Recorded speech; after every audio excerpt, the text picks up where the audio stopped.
Hello, everyone. Welcome to another episode here on Farm Traveler. I'm holding the microphone close to me because it seems like every podcaster is doing this now. And also, I have the 3D printer going right now, so it's a little bit loud. But in this episode, this is the long form interview of my interview with Alex McCoy from American Ostrich Farmers.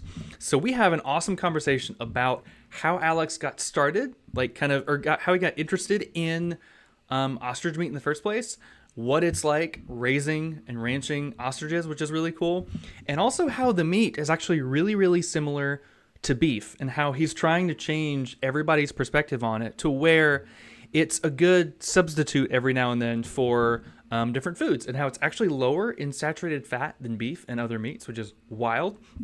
And then I share a really cool story with Alex on how my great grandmother from Cuba, her name was Mima, how she used to paint ostrich shells whenever my grandpa raised ostriches in Clarksville, Florida. So yeah, this is a great interview. Check out American Ostrich Farms. Allie and I tried ground ostrich as part of like a keto enchilada recipe, and it was super good. I'll link that in the description. It was over on Instagram, but really hope you enjoyed this interview. Go check out American Ostrich Farmers. Had a blast. Gonna try some more ostrich in the future. Hope you do too. Let me know what you think. Let me know in the comments if you've ever tried ostrich or, any other meats that aren't super popular yet here in the United States. All right, so anyway, enough from me. Time for the interview with Alex. All right, so I'm super excited to chat with you because I have like a little family history with this. But how did you stumble upon starting an ostrich farm, one that's kind of like trying to bring it into the mainstream? Stumble's a good word. It really was a stumble. I was an athlete in a totally different career, and I was looking for a delicious piece of red meat, Mm, but I also wanted to feel good after eating it. And actually, only learned that later. Really, I just went into a restaurant in South Africa and said, "Give me the biggest, tastiest piece of red meat you have," and they brought out ostrich, and I ate it, and it tasted very similar to beef, except then after I ate it, I didn't feel lethargic. I didn't feel slow. I actually mm. went for a long run. And I was like, wow, what kind of red meat, beef like red meat can you eat? And then feel so healthy, feel so strong after eating it. And basically, that was the first experience I had with ostrich. And everything I learned about this animal, about this meat, from there on out, it just got better and better and better. That's awesome. So you said that was in South Africa? Yes, I was actually working in a totally different career. I was actually working in finance, based in Johannesburg, traveling Okay. throughout the continent, working on consumer products type of companies. So is that kind of like a staple in their diets over there? It's not actually Okay. culturally. The reason why the Dutch started raising ostrich in South Africa over 150 years ago was actually for their feathers and for Mm-hmm. the leather.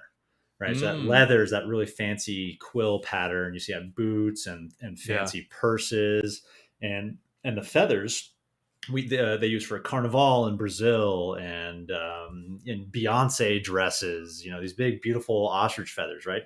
And so those were the two primary products that came off the ostrich livestock, and the meat was a total afterthought. They just gave it to the farm help to as part of their compensation, and so they didn't really think, oh, this is like a magical superfood red meat. And I saw that, and they were serving it to the tourists in South Africa because the tourists come, they're like, oh, I want something exotic, something different, something very South African. And they're like, oh, try this ostrich steak. But that was 10 years ago, a little more than 10 years ago now, and that is changing now. So it's not just the tourists who are interested in ostrich meat. It's actually become more of an international thing. People are becoming more aware of it. So just in the last 10 or 15 years, that whole narrative is starting to shift away from just being a livestock for feathers and skin, and meat being kind of an afterthought. It's now becoming the primary thought. That's awesome. And like, how has it been? Because you started American Ostrich Farms. How has it been trying to like revitalize it here in the States to get people interested? Like, hey, it's very similar to beef, but it's more sustainable and you don't feel like, you might not be lethargic after you eat it. So what's that struggle been like for years trying to get it more popular? Consumer education is always difficult, right? Mm, The thing that with ostrich that we have a huge advantage that we have is that it tastes just like a product or products that people love. It tastes just like Mm. a lean red, uh, yeah, a piece of meat that you know and love, right? We're not trying to change consumers' taste buds, right?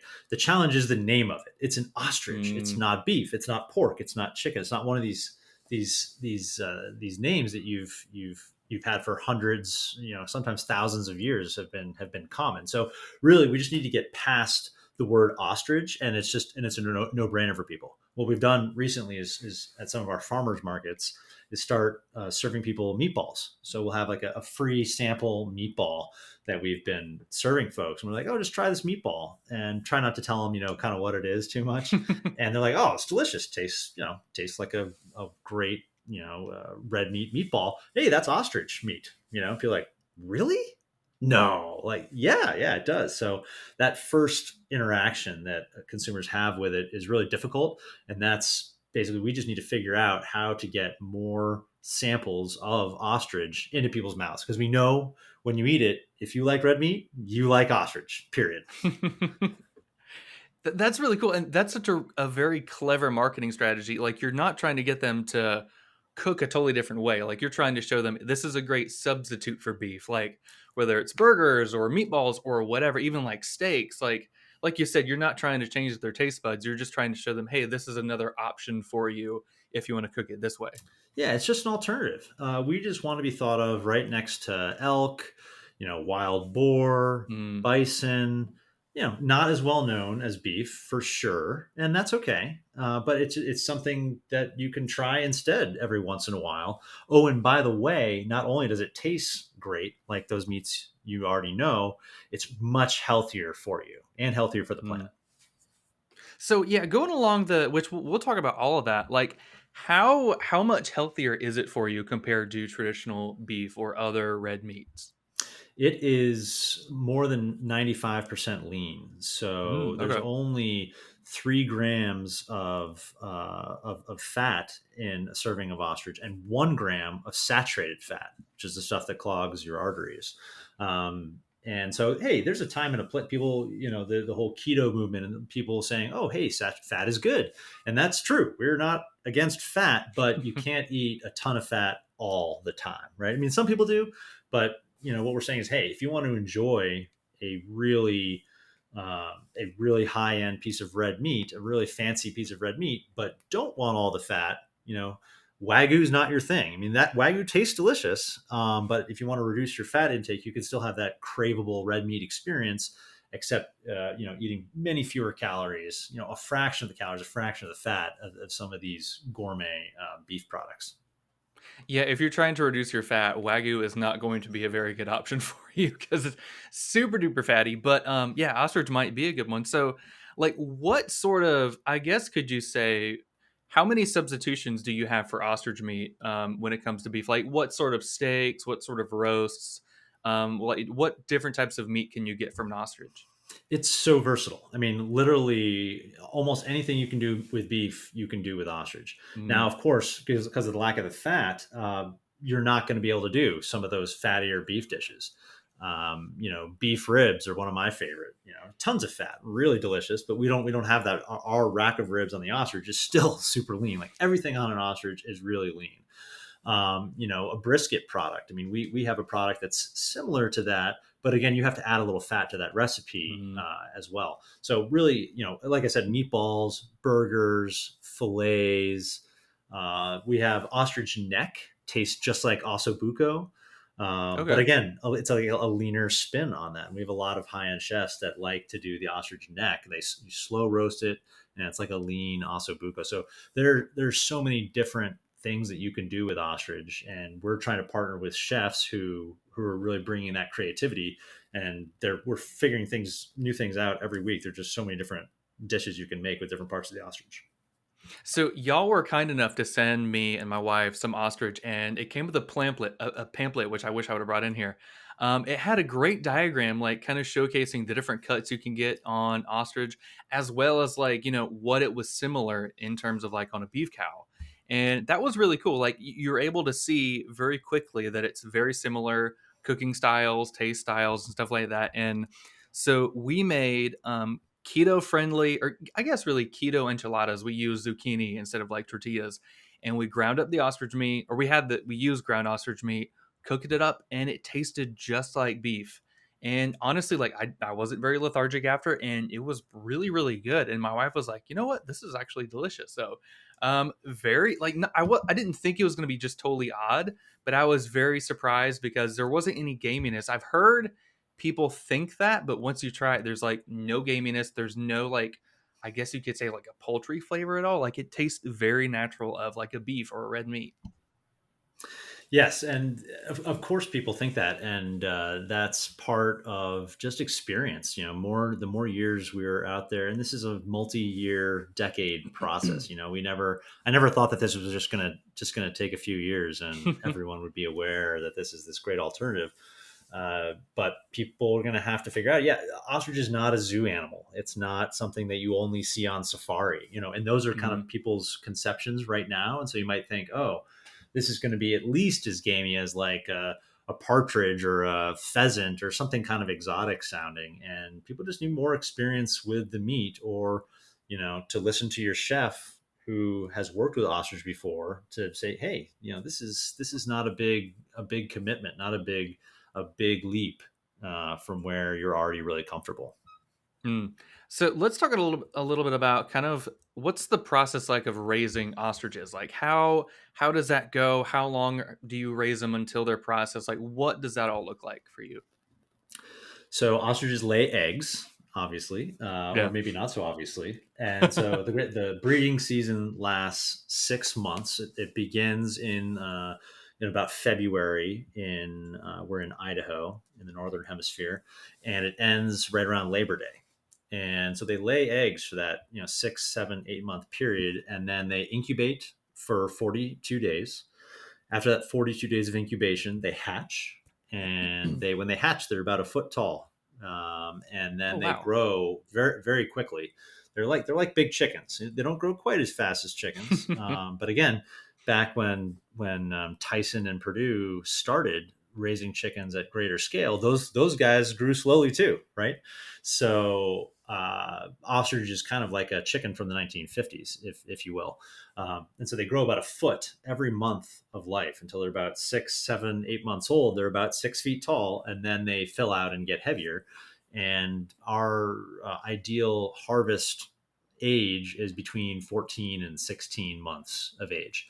And Okay. at that time, the animal will grow to about 220, 230 pounds of live weight. And off of that, we will harvest about 80 pounds of boneless meat and other products.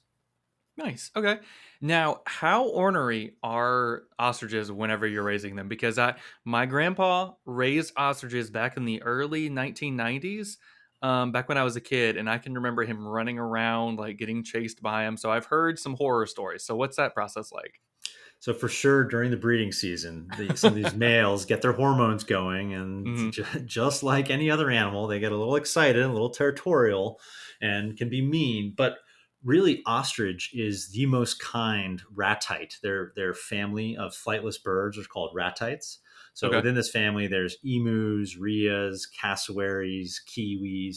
Ostrich is actually the nicest of all those guys. Well, the Hmm. kiwis probably pretty nice too, but emu is actually, I would say, is much meaner than an ostrich. So ostrich has two toes.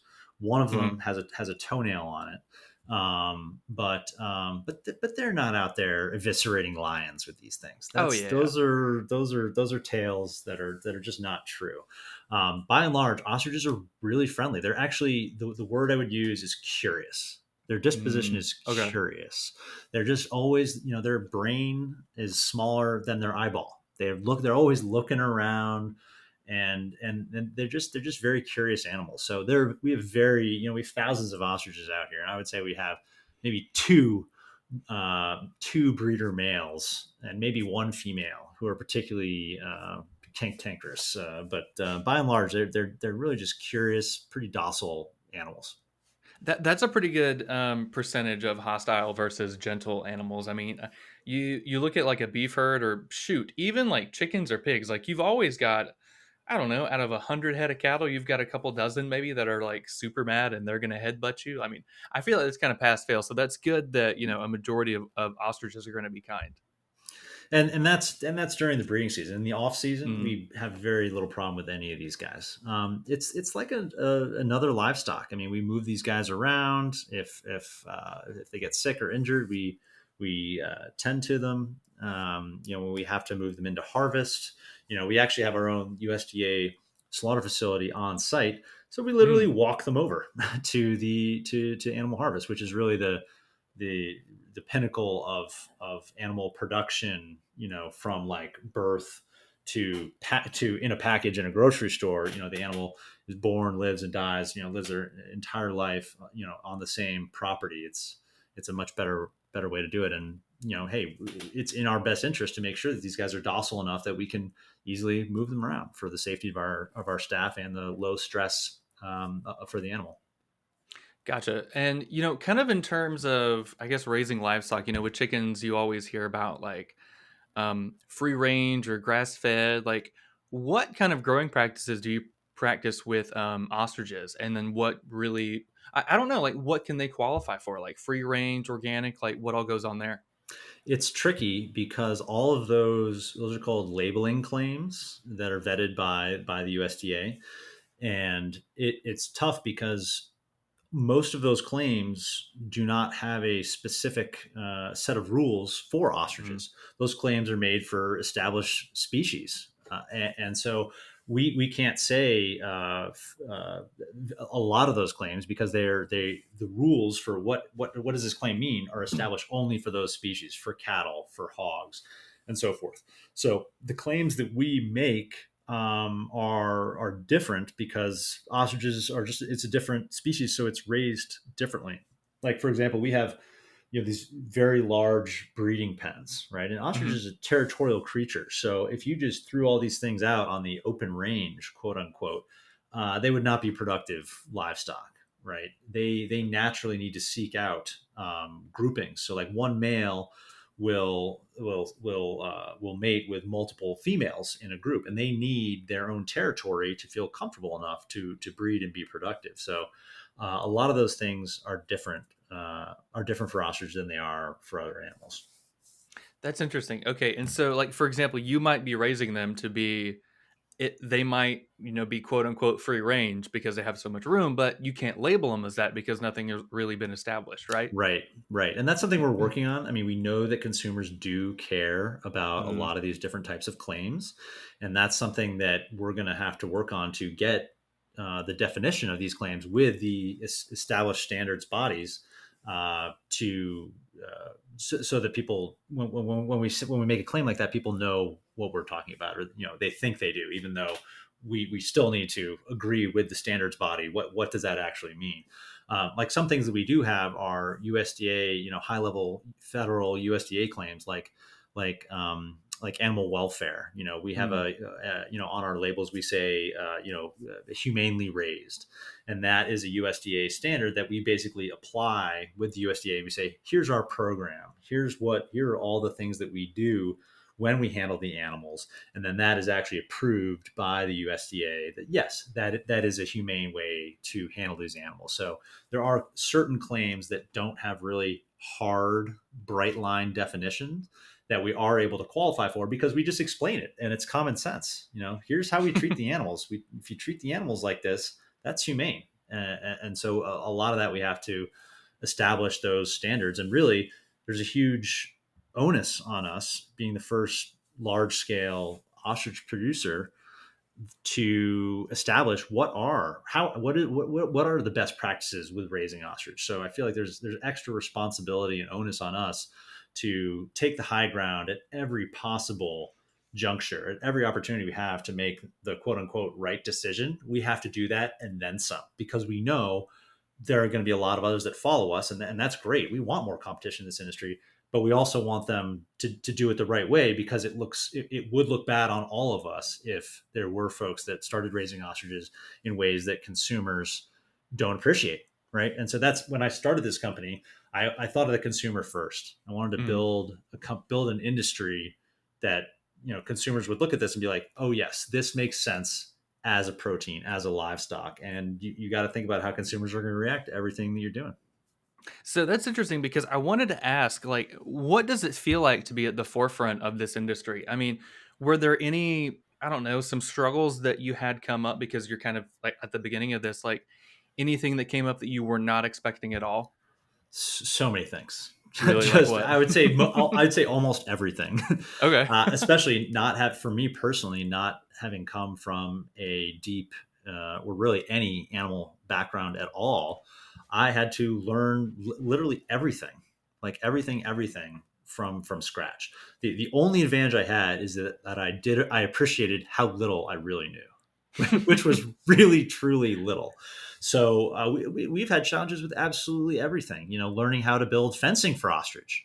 How do you do Mm, that? What's the yeah. what's the Okay. bet? I mean, I could build a brick wall, but that's not going to be cost effective, and the ostrich isn't going to be able to see. I mean, but anyway, there's so many little choices that other livestock producers of established species have known how to make for generations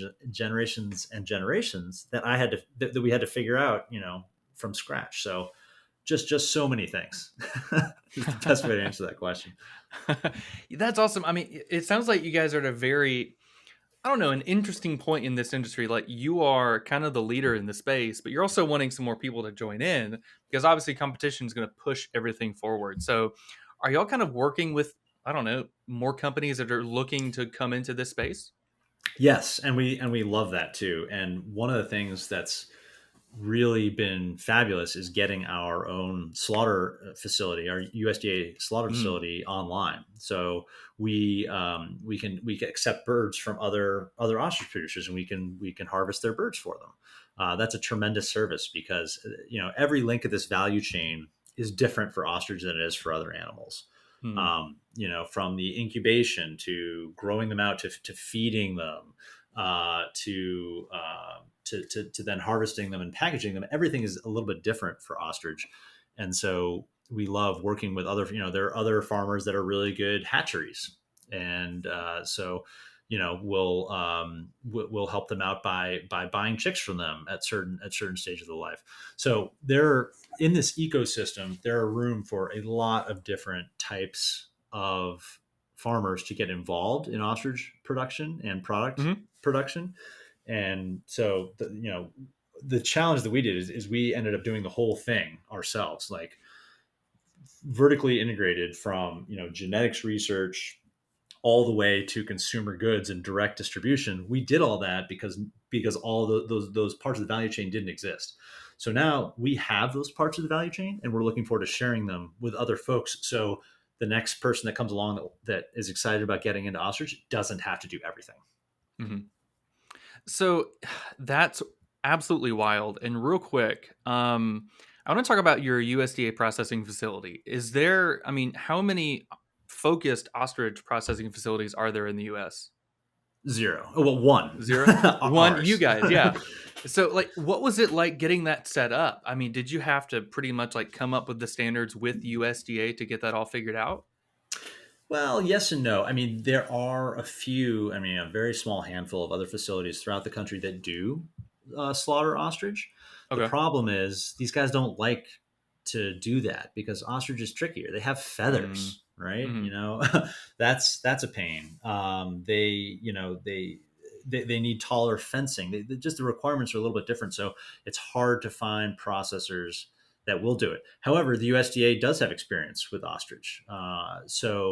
Writing what's called a HACCP plan is the thing that every USDA facility needs to have. These are hazard and critical control points inside a slaughter facility that you have to be very careful that you meet all of the requirements for the standard of food safety that the USDA has for all its inspected plants. So there is actually history and a body of knowledge around this because look, at the end of the day, the meat coming off these animals, the risk of contamination and bacteria and all the things where you have a slaughter of different species is very hmm similar for ostrich. We just needed to write our own plan to operate in our facility, and most of these plans they're very facility specific.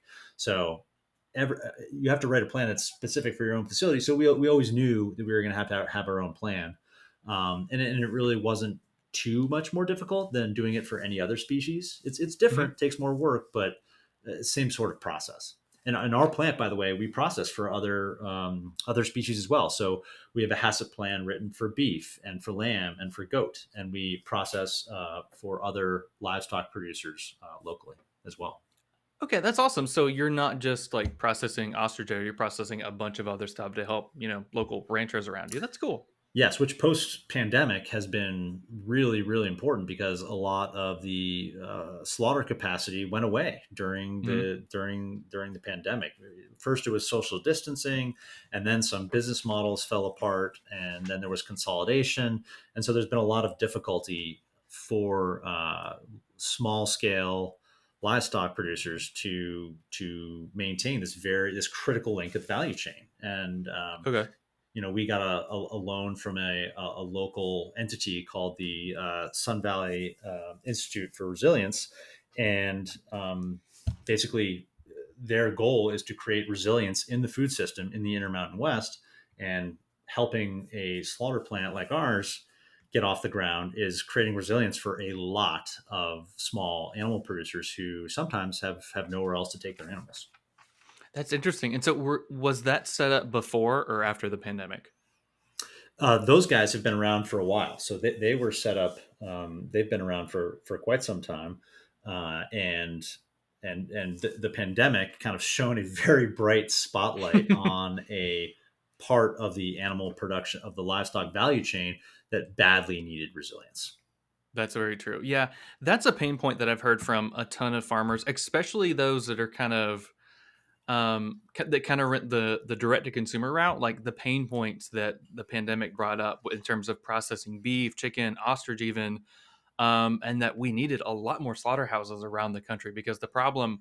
I heard so many people post about this, but they would say, "Oh, we have a quote unquote beef problem," and then people would be like, "We don't have a beef problem. We have a processing problem. We have a bottleneck problem." So it's not that we're running out of meat; we're running out of places to send that meat to process it. So yeah, absolutely wild times. Yeah, when everything is going smoothly and the economy is operating as you expect, there's no variation. Those plants, those existing, got very efficient, and they were able to figure out how to make a lot of money and lower costs and all those things, and that all comes crashing down when you have an exogenous event like a pandemic. Hmm. It really shows how little clothes everyone was wearing in this industry. I like that. So let's move on to talk about. I know when it comes to meat and even just like food in general, the new hot topic, it's not organic, it is regenerative. So, how much more regenerative is ostrich compared to other meats? Because I know the email we were sending back and forth shows that there's like a lot of really good benefits to ostrich meat compared to other meats. Yes. So regenerative is again one of these claims that we're not going to be able to make with ostrich, unfortunately. Look, the thing that is special about ostrich is, with regard to its environmental footprint, is how efficient the animal is. Mm, Okay, and so regenerative is talking about a a way in which you are managing your livestock operation. Okay, that doesn't talk anything about the efficiency of the animal. So they're kind of two different concepts. And so with ostrich, where we're really, really strong is the efficiency of the animal. We have this biology, this bioreactor, if you will, that accepts inputs, foodstuffs and water, energy, land, and turns it into very in a very simplified fashion. It turns it into a protein that a consumer can eat. And so mhm. ostrich is an extremely efficient converter of those inputs into a protein that consumers want to eat. Much more efficient than any other red meat out there. And so when we talk about sustainability, we talk about all of the greenhouse gas emissions that ostriches don't burp or fart, and so that reduction in methane emissions is dramatic. So so again, with ostrich, it's really more about the efficiency of the animal than the methods in which we are raising them compared to a rotationally grazing type of animal, like a ruminant. So like an Hmm. ostrich is not a ruminant, right? So it, by its nature, uh, really can't be part of that rotational grazing type of setup that you need to have to be called technically regenerative. Right, right. Okay, yeah, that's something that I feel like a lot of consumers don't think about. I mean, I'm definitely one of them. Like, I don't really think about the efficiency of the animal. I think about the efficiency of the raising process, but not the animal. And so that's really really cool that they are like extremely efficient, but also, and I think this is a great thing listed on your website.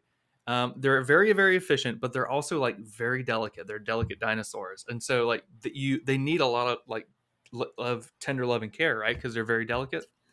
Yeah, so it's like a big chicken. So they're skittish. Hmm. They're much more difficult to raise than beef or lamb. Beef or lamb. You can throw them out on the range and go check on them in a few weeks type thing. Yeah. Yeah, ostriches just require more care. They get stressed out easily, and that's why humane handling is so important, and our animal husbandry practices, because these animals just require more thought, more care, more TLC than other livestock. And so, on the one hand, that's kind of unfortunate. I really wish it wasn't the case, but Yeah. it is. So the nice thing about that thing, the thing that I like is that when people ask like, "Oh, how do you treat the birds?" and how do we know that? Basically, you need to treat the ostriches really well and have them live very low stress lives, or they don't survive. Like Mm. literally. And so the nicer we are to our ostriches, the more, we give them enclosures where they can be inside. If they want to be inside, they can move outside. They can go to the shade. They can go, they can act out all their natural behaviors with the facility that we've set up. That is, it enables us to have a no compromise humane handling program, because the nicer we are to them, the more we can let them behave like an ostrich in the wild, the better it's going to survive, the more it's going to thrive. That's awesome.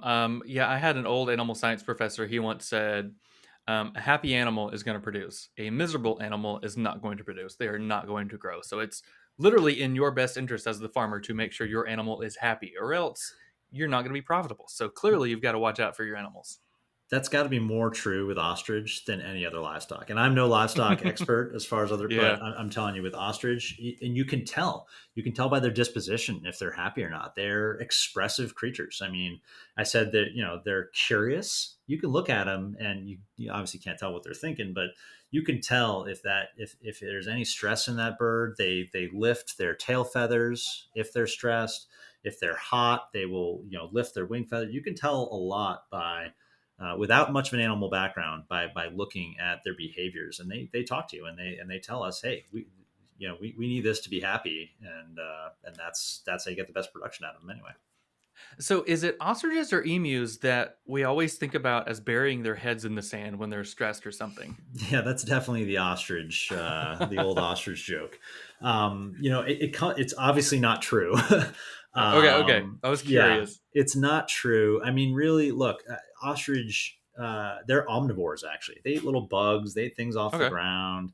They eat grit like chickens to digest their food. So they are often pecking the ground, with their head. So you'll often see an Yeah. ostrich with his head pecking the ground.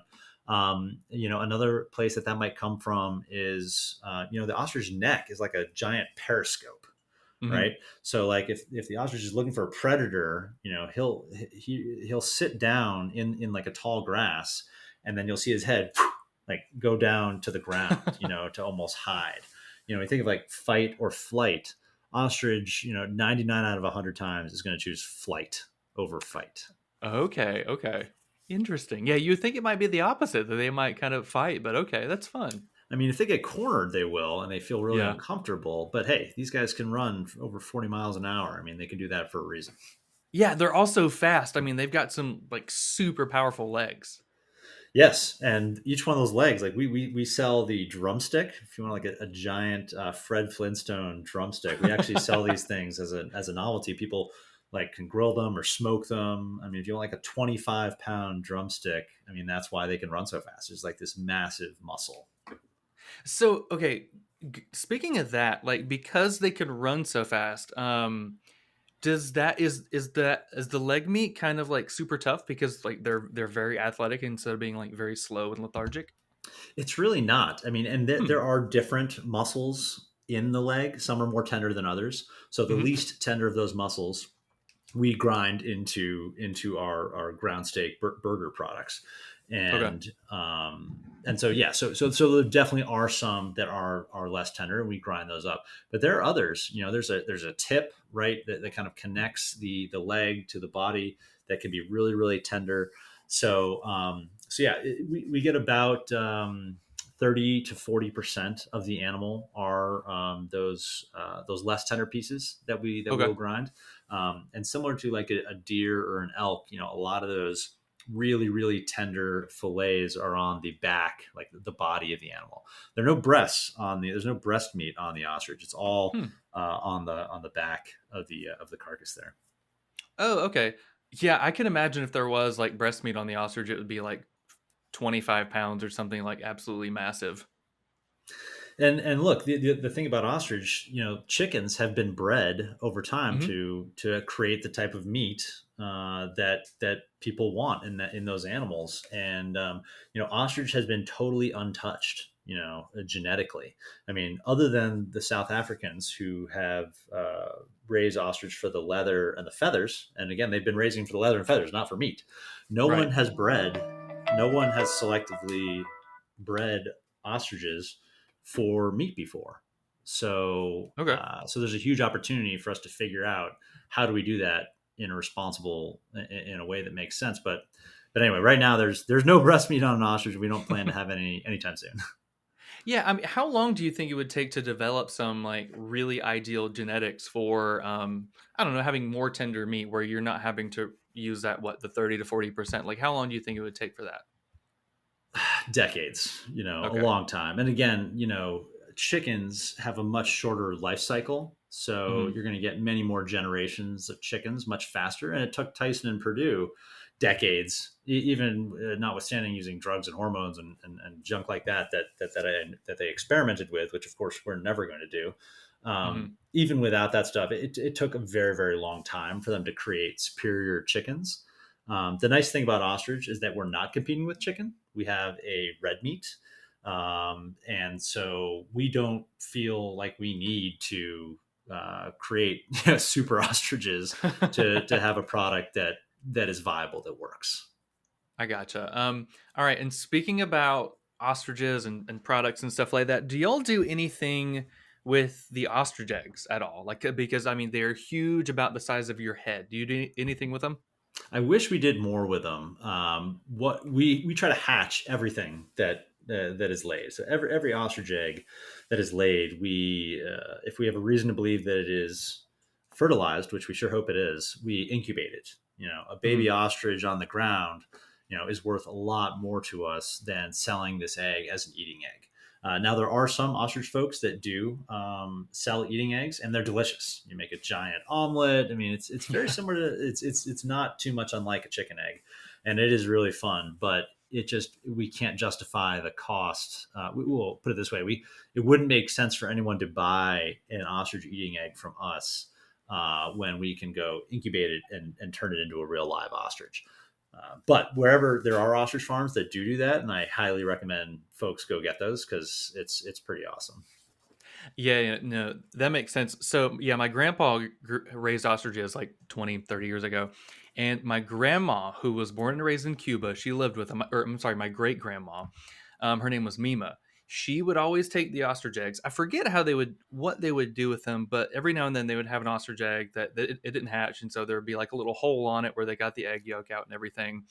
And she would paint on it. And she would paint like literally whatever, but it was always so fun. And so in all of our houses, we had just these little ostrich eggs up with little paintings from her, and they were just so fun. She'd always be so excited, like, look at this new ostrich egg that I made. So I'll have to send you, I've got one picture my mom sent me. I'll have to send you one just to kind of see what it was, but I always remember those. So anytime I think of ostrich, I think of those painted eggs.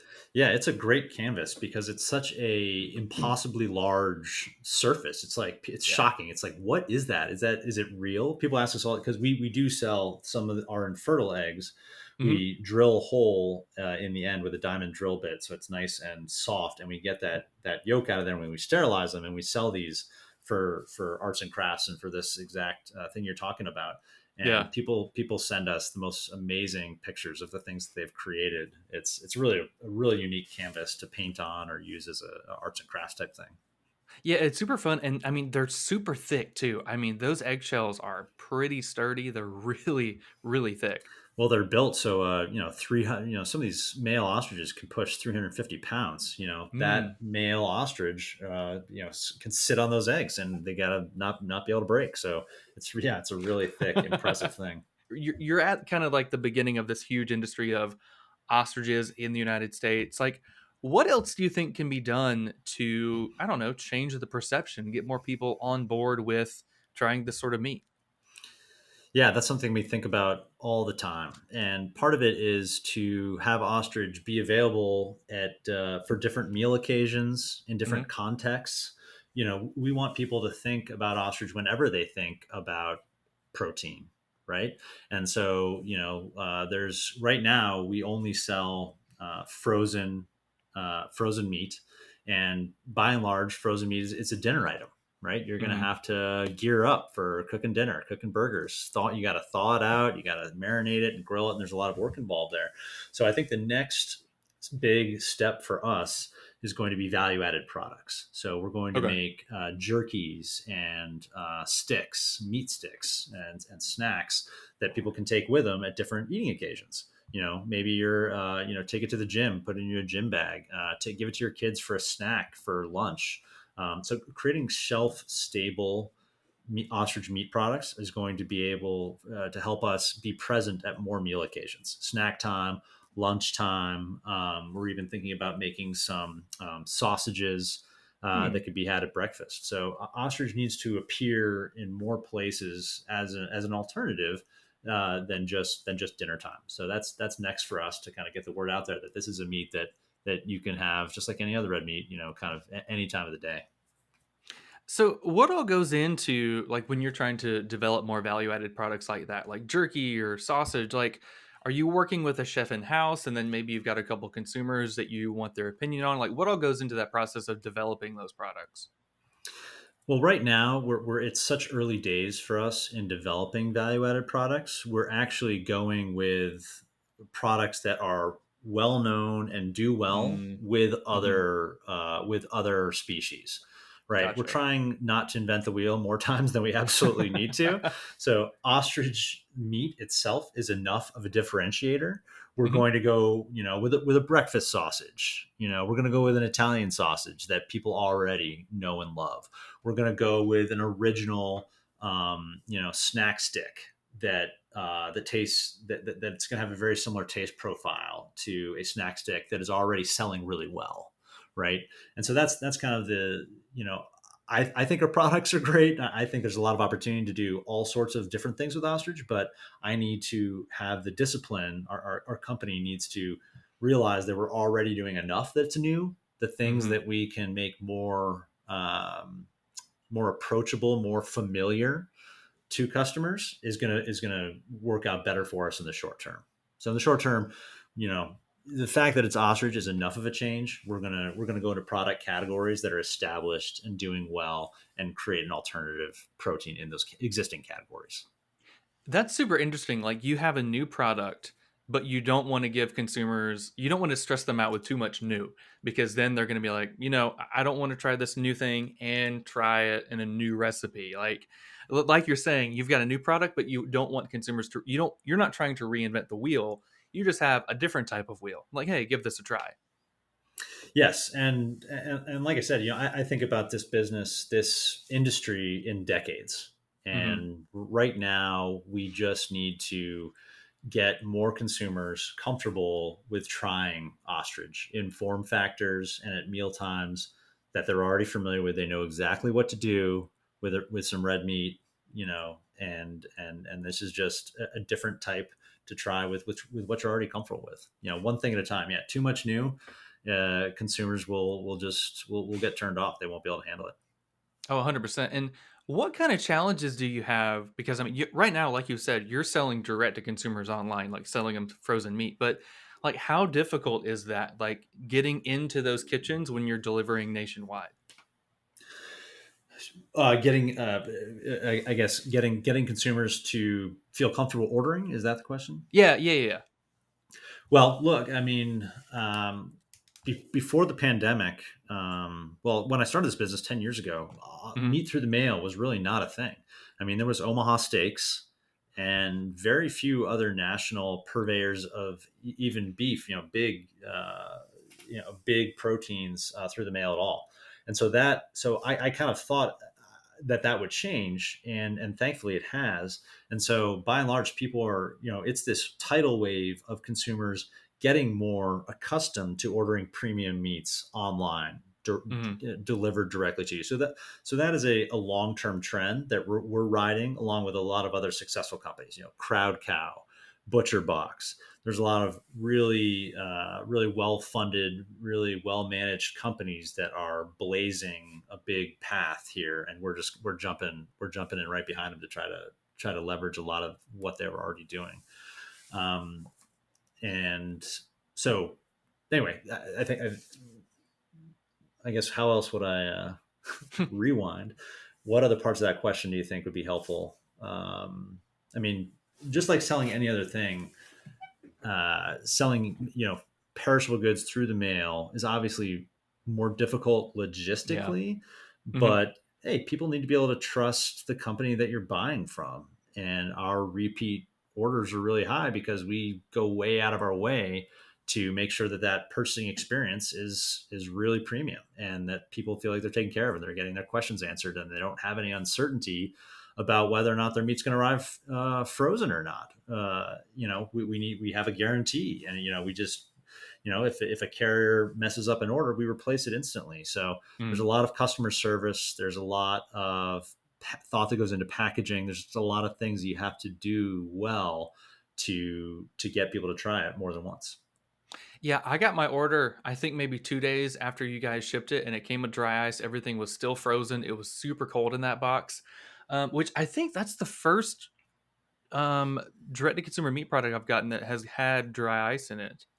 I think so. Yeah, yeah, I believe so. But yeah, it was frozen and it tastes delicious. Let it thaw for like a day, again, just like beef. I've got the steak, and I'm super duper excited to try the steak somehow. Yeah, frozen, consumers getting premium meats frozen is the future Hmm. of perishable products. People, we used to hear, and we still hear sometimes, oh, we wish it was fresh, and what they mean by fresh is refrigerated. But Yeah. the problem is when you get something that's refrigerated, it's between 36 and 42 degrees. That's a very, very narrow temperature band. That is very, very hard to keep the meat product in that temperature band over a complicated logistics supply chain. And so what ends up happening is that temperature does go high, it does go low, and that makes for a much lower quality product. There's this old wives' tale about how frozen meat, never frozen meat is just better, and it's just not true. A lot of the top chefs now are realizing that that's just not the case, and you getting your meat, which was shipped, across the country, and then arriving in a frozen state, you know, meat can't grow bacteria when it's frozen, Hmm. and anything that is above freezing the quality is going to degrade much more quickly than if something that is kept frozen through the entire cold chain. And to keep something frozen, all you got to do is keep it below 32 degrees. I mean, we store our meat at -10, so it can Oh last wow. a very long time in our Hmm. packaging before you have any quality degradation. But as long, for the couple of days that it takes to get to a consumer, all it needs to do is stay below 32, and then it goes into your freezer, and you have a product that just could not be more fresh. And so I think what you're going to see is both more people getting higher quality frozen meats through the mail. This is a trend that is going to continue, and you're also Hmm. going to see in grocery stores a lot of those fresh refrigerated cases are going to be replaced with frozen cases, and this is already happening. There's a big new concept called or a chain called Wild Fork, and these guys sell our ostrich meat, and it's all frozen. The entire Hmm. store is freezer cases, and I think you're going to see in Whole Foods and a lot of these more premium places to buy meat, you're going to see many more freezer cases and far fewer refrigerated cases in the future. Yeah, I think people are slowly learning that like frozen meat is going to taste just as well as fresh. And I don't know if you know him, but the online cook, like the influencer, I guess you could say, Max the Meat Guy. Do you know who I'm talking about? No. He cooks all sorts of stuff. He's super active on YouTube, Instagram, and he did an experiment a couple months ago where he cooked. I think it was like a New York strip steak. He had one frozen and one that wasn't frozen, and he Oh, cooked them. cool. And he found out that the cook time was almost similar, and they were both just as tender, both just as tasty. And he was like, if you don't have time to thaw your meat, and if you've got frozen meat, it's going to be fine as just as fine as meat that wasn't frozen. So yeah, I feel like we're slowly learning that just because it's frozen doesn't mean it's not going to be as high quality as never frozen meat. Yes, and yeah, it's gonna be safer for the consumer, Hmm. less expensive from a logistics perspective, and by the way, so much less waste. There is Oh such yeah, a 100%. tremendous amount of waste. It sits on the shelf. Something refrigerated sits on the shelf of a grocery store. They're throwing that stuff out after 2 weeks, or they're Hmm. selling it for $1 for dog food. And it's just and who bears the vast majority of the cost of that waste? The farmer. So uh, when you cut that level of waste out of our food system, you Yeah. just get tremendous benefits up and down the value chain. It has to happen. 100%. And I mean, like, if it's all frozen, less is going to waste. Hopefully, the price is going to go down because we're not having to throw out nearly as much. The farmer can get Right. more All money. those The that's all consumer. margin Oh yeah. that's currently being lost in the system. Yeah, 100%. Yeah, and yeah, I mean, I feel like what you guys are doing for ostrich meat is kind of what Crowd Cow has done for Wagyu because they've made it very accessible to buy Wagyu online to get it shipped to you. Because before, like, there was really nowhere to buy it. Like, you might try it at a steakhouse, but if you wanted to order it, you had to know somebody that knew somebody. But now you Right. can go online and you can find it, whether it's ostrich meat with you guys or Wagyu with them, or we've got some friends at Range Market. I interviewed them a couple months ago. They do like small farm or small family ranches, and they sent me some beef tongue and some beef heart that I'm going to try. Like you can't find that in a grocery store. So, yeah, I think frozen meat is definitely going to be the future. And you guys are doing an amazing job when it comes to, I don't know, getting people more willing to try ostrich meat because it's super healthy. It's better for the environment. It's a great alternative option. And it's also super convenient. Oh Finding yeah. this stuff online. It just couldn't be easier. We've learned from so many other companies like Warby Parker, who come along and Hmm. figured out how to do direct to consumer, how to own that consumer relationships and make your consumers happy. There's a lot between. Yeah, there's a lot that we've learned from folks like that and folks from like Crowd Cow and Butcher Box that have really done well in the meat category specifically. So, this is just the animal protein or protein to include plant-based guys is just such a massive market that I don't see any of this as competition. I Yeah. think all of these folks together innovating, there's just going to be so many savings. Both the prices are going to come down, the quality is going to be higher than these refrigerated meats, and it's just going to make for a more efficient, more resilient, more distributed food system in the United States. So when it comes to ordering from you guys, do y'all do just one-time shipments or do you have like a monthly box or what goes on there? Yes, we have both. So Nice. for sure, when people are ordering for the first time, they probably don't want to lock themselves into a subscription right off the bat. So absolutely, most of our orders are one time a la carte orders. You can put whatever you want in your box. We offer discounts for sample packs for first timers. And we do all, of course, have subscription shipping as well, where you get 10 or even 15% discounts if you sign up for a subscription that you get on a recurring basis. And you folks choose, do you want it every couple of weeks? Do you want it every 8 weeks? It's all up to the consumer. It's a pretty flexible system. That's perfect. So they're not getting roped in and they've got a lot of flexibility. That's awesome because I know there are some sites where it's like you have to do it monthly or you have to do it bi-monthly or something like that. Yeah, there's some sites are subscription first, like ButcherBox. Mm-hmm. Like they don't let you in there until you start building your subscription out. Like the meat only comes at the very end. It's all subscription first, and that model, hey, that works great, and they're having a lot of success for that. And I know exactly why they're doing it. For us, we know that the consumers need a little bit more information. They need less commitment, right? They're Yeah. not ready to commit, and we're totally okay with that. And then when people are ready to commit, we're going to give you a deal. We're going to give you a discount. So There you go. Yeah, you're giving them an opportunity to kind of dip their toes in the water, see how it is, and then they can take the plunge. They're like, you know what? Let's do the subscription. I ordered a couple of packages of meat. They were delicious. They treated me really well. So now I can do the whole subscription model.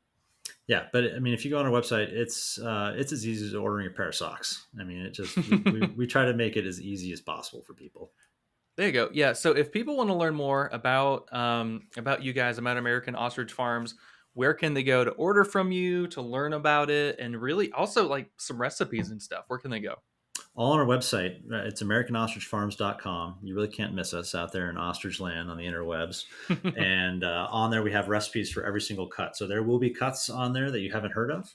And there will be cuts that you have heard of. You know, everyone's heard of burgers and meatballs and things. But there are, and again, the ground meat you can use just like beef. Tacos and enchilada, like anything that you can do with beef, you can do with ostrich. And so we have a huge recipe library on there to give people inspiration and help them out to make sure that their first experience with ostrich is a great one.